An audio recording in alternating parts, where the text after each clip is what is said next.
Hello students, ગયા પીરિયડમાં મેં તમને 3 વાક્યો આપ્યા હતા હોમવર્કમાં, જેના તમારે નેગેટિવ, ઇન્ટ્રોગેટિવ અને નેગેટિવ ઇન્ટ્રોગેટિવ સેન્ટેન્સ બનાવવાના હતા. બરાબર છે? ચાલો, તો આજે આપણે એનું સોલ્યુશન જોઈ લઈએ કે કઈ રીતે વાક્યો બનશે. પહેલું વાક્ય છે they were asking some questions. આ વાક્ય મેં તમને આપ્યું હતું. એનું પહેલાં બનાવશું નેગેટિવ સેન્ટેન્સ. તમે સાથે જોઈ લેજો, ચેક કરી લેજો શું ભૂલ કરી છે, શું નથી કરી, અને બધું સાચું હોય તો ખૂબ સરસ. બરાબર છે? પણ કદાચ ભૂલ થઈ હોય તો જોઈ લો કે ક્યાં ભૂલ થઈ છે. તો પહેલાં નેગેટિવ સેન્ટેન્સ લખશું. તો નેગેટિવ સેન્ટેન્સ બનશે તમારું they were not.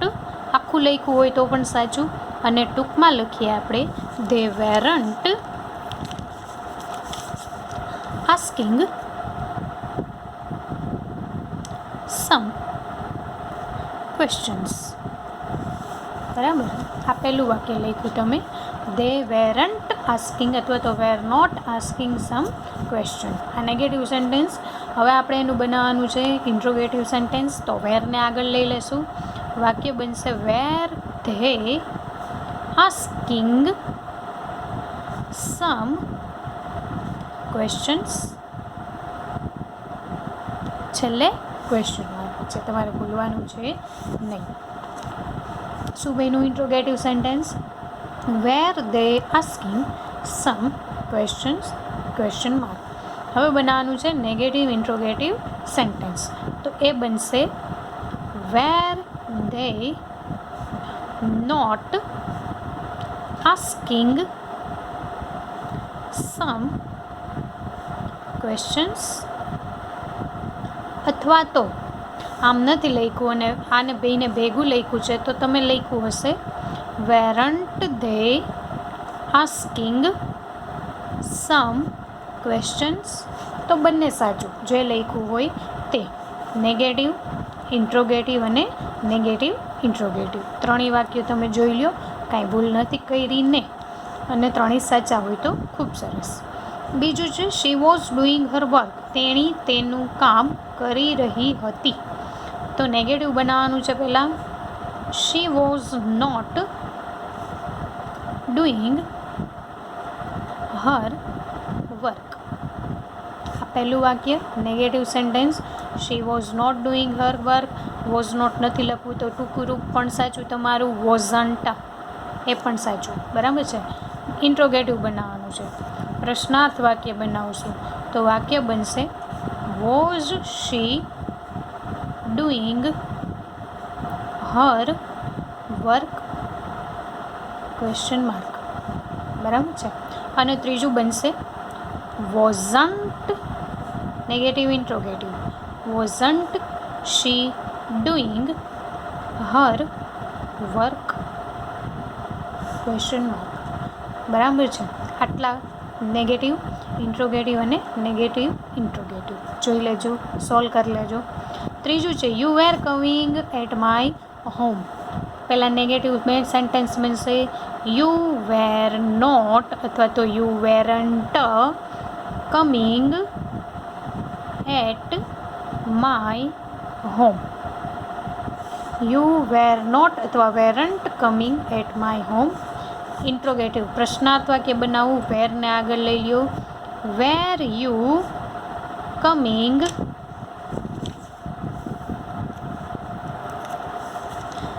At my home question mark. અને નેગેટિવ ઇન્ટ્રોગેટિવ બનાવવું છે તો weren't you coming at my home question mark. બરાબર? વેરન્ટ યુ અથવા તો were you not coming at my home question mark. આટલા તમારા વાક્યો, 3 વાક્યો આપ્યા હતા, એના 3 સેન્ટેન્સ બનાવવા હતા. 3 ને 3 6 તો 9. તમારા 9 સેન્ટેન્સ સાચા છે કે ખોટા ચેક કરી લ્યો, જોઈ લ્યો. શું ભૂલ કરી છે એ પણ જોઈ લ્યો. ભૂલ ન કરી હોય તો ખૂબ સરસ, કોઈ વાંધો નહીં. તો આવડી ગયા તમને. ને કદાચ થઈ ગઈ છે એકાદ નાની મોટી મિસ્ટેક તો પણ કોઈ વાંધો નહીં. બરાબર છે? આટલા જોયા પછી અહીંયા કમ્પ્લીટ થાય છે તમારો ચાલુ ભૂતકાળ. બરાબર. આપણે ચાલુ વર્તમાન કાળ પણ જોઈ લીધો અને ચાલુ ભૂતકાળ પણ અહીંયા તમારો કમ્પ્લીટ થાય છે. તમે એના વિધાન, આ વિધાન વાક્યો, એના નકાર વાક્યો, એના પ્રશ્નાર્થ વાક્યો અને એના નકાર પ્રશ્નાર્થ વાક્યો શીખી લીધા. એ ઉપરાંત એના નિયમો પણ શીખી લીધા.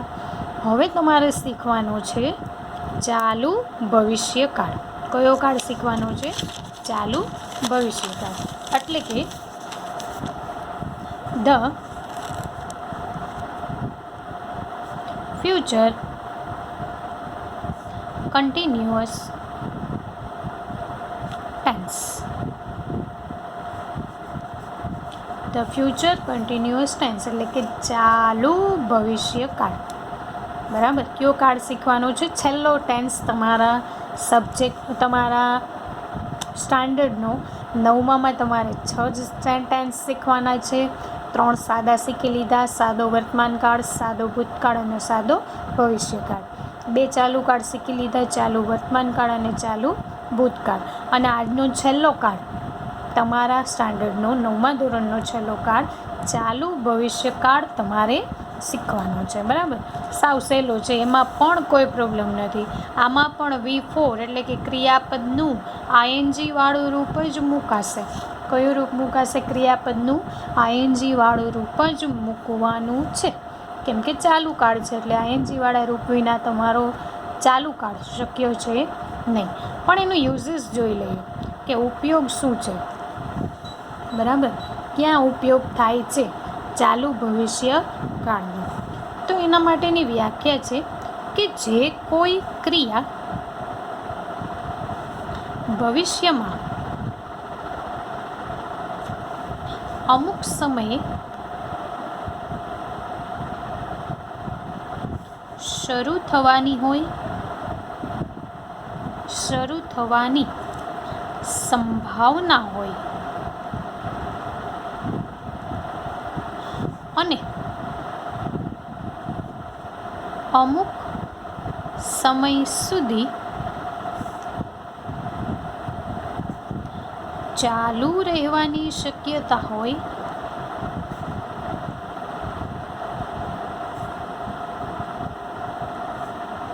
તે ક્રિયા ચાલુ ભવિષ્યકાળમાં છે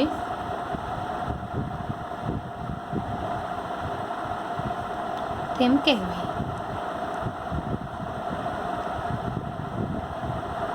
બરોબર છે. જો પાછું કહી દઉં, જે કોઈ ક્રિયા ભવિષ્યમાં, અત્યારે નહીં કે ભૂતકાળમાં નહીં, પણ ભવિષ્યમાં અમુક સમયે શરૂ થવાની સંભાવના હોય કે ભાઈ અમારું મકાનનું બાંધકામ કદાચ આવતા મહિને શરૂ, નવા મકાનનું ચણતર આવતા મહિને શરૂ થશે, તો એવી સંભાવના હોય અને અમુક સમય સુધી ચાલુ રહેવાની શક્યતા હોય, તો તે ક્રિયા ચાલુ ભવિષ્યકાળમાં છે તેમ કહેવાય. કે ભાઈ અમારું નવું મકાન આવતા મહિને ચણાતું હશે, તો એ ક્રિયા ચાલુ થઈ ગઈ છે આવતા મહિને અને હજુ પણ ચાલુ જ હશે. બરાબર. ચાલુ રહેવાની શક્યતા હોય કે ભાઈ આવતા મહિને તો હજી મકાનનું ચણતર ચાલુ હશે એવી શક્યતા હોય, ચાલુ રહેવાની શક્યતા હોય, તે ક્રિયા હંમેશા ચાલુ ભવિષ્યકાળમાં છે તેમ કહેવાય. ટૂંકમાં ભવિષ્યમાં, સાદી ભાષામાં કહીએ તો ભવિષ્યમાં કોઈ ક્રિયા ચાલુ હશે તે દર્શાવવા. કે ભાઈ તમે એમ કહો કે પિક્ચરની ટિકિટ આવી ગઈ, તો તમે શું કહો કે અમે આવતીકાલે આ 3 થી 6માં પિક્ચર જોતા હઈશું. બરાબર. આવતીકાલે અમે 3 થી 6માં મૂવી જોતા હઈશું. તો આવતીકાલે 3 થી 6માં તમારી કઈ ક્રિયા ચાલુ હશે? તો કે મૂવી જોવાની. તો એ ભવિષ્યમાં જે ક્રિયા ચાલુ છે એ દર્શાવવા હંમેશા વપરાશે ફ્યુચર કન્ટિન્યુઅસ ટેન્સ એટલે કે ચાલુ ભવિષ્યકાળ. બરાબર છે. હવે એના શબ્દો, આઈડેન્ટિફિકેશન ઓફ ટેન્સ. તો આમાં કોઈ નવા શબ્દો નથી. બરાબર છે કે ભાઈ ચાલો આ શબ્દો ઉપરથી જ ચાલુ ભવિષ્યકાળ ઓળખાઈ જશે એવું નથી. આઈડેન્ટિફિકેશન ઓફ ટેન્સ કયા છે? તો કે ભવિષ્યકાળના છે એ જ બધા આવશે. ટુમોરો, ધ નેક્સ્ટ ડે, અથવા તો the next year, next week, next Monday, next Sunday. બરાબર. નેક્સ્ટ સાથે કોઈ પણ શબ્દ, tomorrow, the next day, next year, next week, next Monday, in the morning. આ બધા શબ્દો જે સાદા ભવિષ્યકાળના છે એ જ બધા શબ્દો શેમાં આવશે તો કે ચાલુ ભવિષ્યકાળમાં.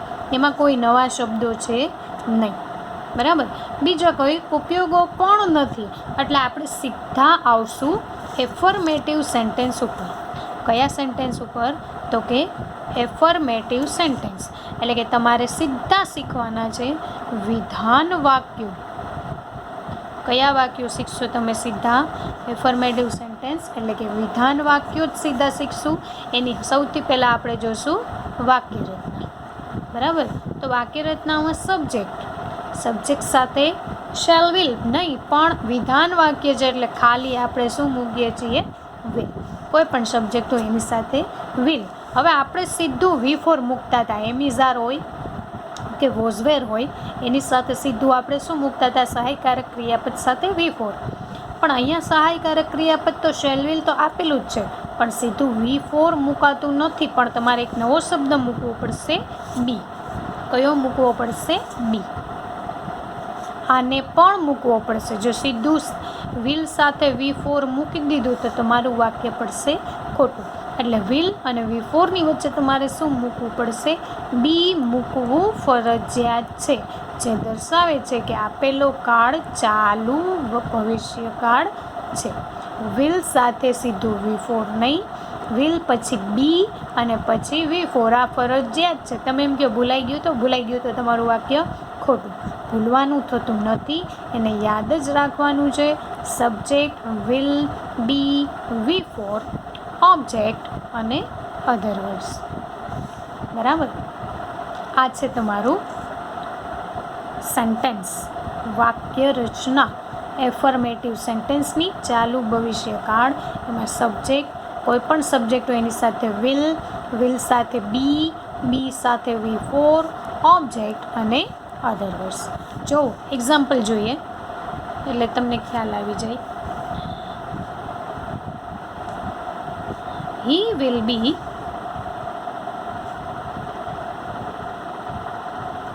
taking exercise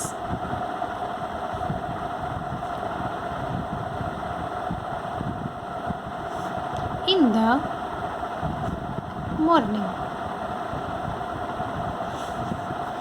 શું થાય વાક્ય?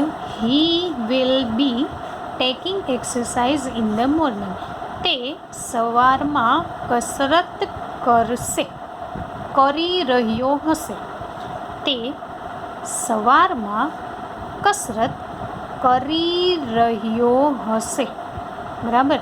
ભવિષ્યમાં એટલે કે કાલે સવારે તે સવારમાં કસરત કરી રહ્યો હશે. તો સવારમાં એની કઈ ક્રિયા ચાલુ હશે? કસરત કરવાની. તો ભવિષ્યમાં ક્રિયા ચાલુ હશે એ દર્શાવવા ચાલુ ભવિષ્યકાળ, જેમાં સબ્જેક્ટ સાથે વિલ, બી, V4, ઓબ્જેક્ટ અને છેલ્લે અધર વર્ડ્સ. પછીનું વાક્ય જુઓ. I will be watching movie tomorrow. I will be watching movie tomorrow. હું આવતીકાલે મૂવી જોઈ રહ્યો હોઈશ. શું થાય? હું આવતીકાલે મૂવી જોઈ રહ્યો હોઈશ. ચાલુ ભવિષ્યકાળ. આવતીકાલે કઈ ક્રિયા ચાલુ હશે? તો કે મૂવી જોવાની. Subject, will, be, V4, object, other words અને ફૂલ સ્ટોપ. આ બીજું વાક્ય. ત્રીજું વાક્ય. She will be decorating the hall in the evening. She will be decorating the hall in the evening. તેણી સાંજે હોલ શણગારી રહી હશે. શું થશે? તેણી સાંજે હોલ શણગારી રહી હશે. સી સબ્જેક્ટ એની સાથે will, D V4 object, other words. આ છે તમારી એફર્મેટિવની વાક્યરચના કે સબ્જેક્ટ કોઈ પણ સબ્જેક્ટ હોય એની સાથે વિલ મૂકવાનું, ફરજિયાત બી મૂકવું જરૂરી છે, ભૂલવાનું નથી.